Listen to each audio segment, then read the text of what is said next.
Good evening. I'm Daniel Brown, bringing you tonight's top story on latest global news TV. The controversy surrounding TikTok, the globally popular short-form video app owned by ByteDance, continues to make waves. Analysts suggest that the United States' decision to ban TikTok due to national security concerns could trigger a ripple effect, influencing allied nations to adopt similar measures. This report examines the evolving situation, its geopolitical implications, and parallels to previous cases involving Chinese and Russian tech firms. TikTok ban in the United States. TikTok was banned in the United States after lawmakers deemed it a national security risk, citing ByteDance's alleged ties to the Chinese government claims the company denies. The incoming administration's stance on reversing or maintaining the ban remains a critical factor. Let's dive into the footage. The clock ticking on TikTok, with the U.S. ban set to take effect on Sunday. So now American users are flocking to a different Chinese social media platform, making it the most downloaded app in the U.S. It's called RedNote. Hello, TikTok refugees from the US. Welcome to RedNote. 小红书. Hi, TikTok refugee. When I opened this app in the morning, I was completely shocked. I was thinking, am I getting to the right app? Now we've got TikTok refugees like you guys flooding Xiaohongshu. Is it just me, or this app feels like a new world? Is Elizabeth Schulze a TikTok refugee? I don't know. Let's ask her. And let's also ask you why TikTok users are choosing to move to this app in particular. Okay, so admittedly for this story, Kira, I did download RedNote. I just checked. It's still the #1 download on Apple's App Store. Really notably about this app, Kira, this was launched in 2013.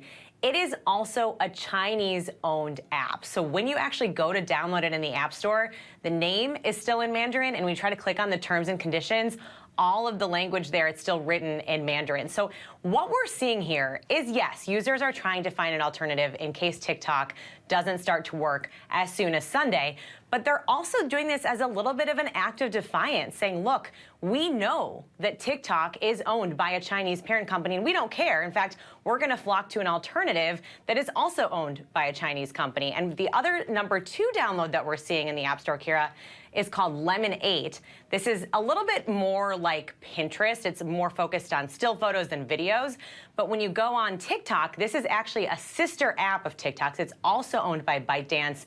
That's also gaining some traction right now. Again, has that Chinese owner.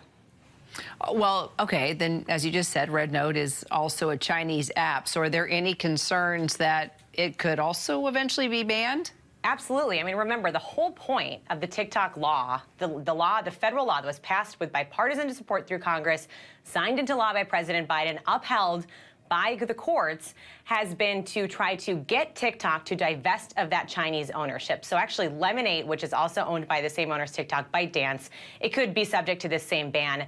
RedNote could face that kind of a fate down the line, though we haven't heard any rumblings about that quite yet. So that's the reality here, is that the Chinese ownership is what has concerned officials when they're talking about the possibility of the Chinese government influencing Americans' opinions online, providing disinformation, potentially manipulating them, and also tracking their data for now. You know, that's a national security concern we've heard for years now from several administrations.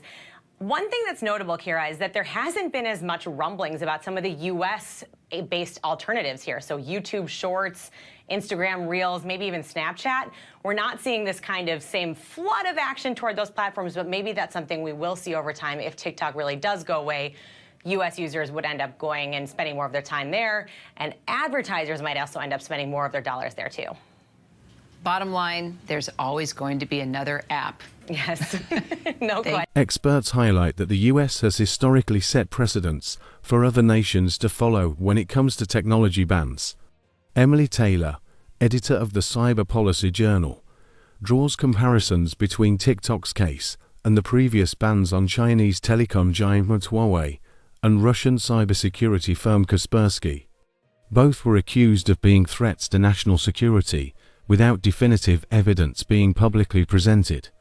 The US's influence over its allies often determines the global trajectory of such bans. Historical precedents, Huawei and Kaspersky. Huawei faced a significant backlash from the US due to concerns about its 5G technology potentially enabling espionage or disruption. Similarly, Kaspersky's antivirus software was banned after unproven allegations of Kremlin involvement in cyber incidents. In both cases, the US lobbied heavily behind closed doors to persuade allied nations to adopt similar measures, which they eventually did. The bans significantly impacted these companies. Kaspersky ultimately ceased operations in the US and UK, citing unviable business conditions. Research by BitSight revealed that usage of Kaspersky's products declined sharply worldwide, even in countries without explicit bans.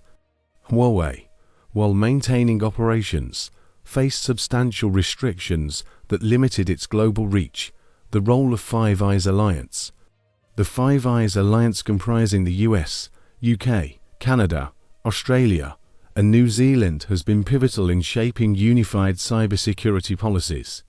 All members have already banned TikTok on government devices.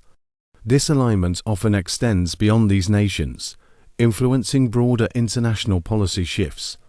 Countries such as France, Belgium, and Taiwan have imposed restrictions on TikTok for government personnel, further indicating a cascading effect. Uncertainty under the new administration. A key differentiator in TikTok's case is the incoming administration's position. Unlike its predecessor, the new leadership has expressed opposition to a complete ban. This shift could temper the pressure on allies to enforce similar restrictions, potentially allowing nations to adopt a wait-and-see approach. Emily Taylor notes that if the administration prioritizes other foreign policy issues, the urgency to push for a global ban on TikTok might diminish. Economic and strategic implications. A US ban on TikTok, coupled with potential Western alignment, poses significant challenges for the app's growth. Losing access to 170 million US users would severely impact its revenue streams, particularly from advertisers and TikTok Shop. Should allied nations follow suit, TikTok's market dominance could decline, bolstering competitors like Instagram Reels, YouTube Shorts, and Snapchat. TikTok's challenges are not unprecedented. Huawei and Kaspersky survived by focusing on alternative markets in Africa and the Middle East. TikTok might similarly pivot to these regions, but a global ban could stifle its ability to sustain its current level of success. Conclusion. While the UK currently has no plans to ban TikTok, the unfolding geopolitical dynamics and the influence of US policies could alter the landscape. Whether TikTok becomes another casualty of tech geopolitics or navigates these challenges to maintain its global presence remains uncertain. What is clear, however, is that the app's future hinges on both political decisions and its ability to adapt to shifting markets. And that brings us to the end of tonight's broadcast on Latest Global News TV. Thank you for staying with us. As always, we're committed to keeping you informed with accurate, timely reporting on the stories that matter most. Be sure to like, subscribe, and hit the notification bell so you never miss an update. I'm Daniel Brown, wishing you a safe and peaceful evening. Thank you for watching, and we'll see you next time on Latest Global News TV.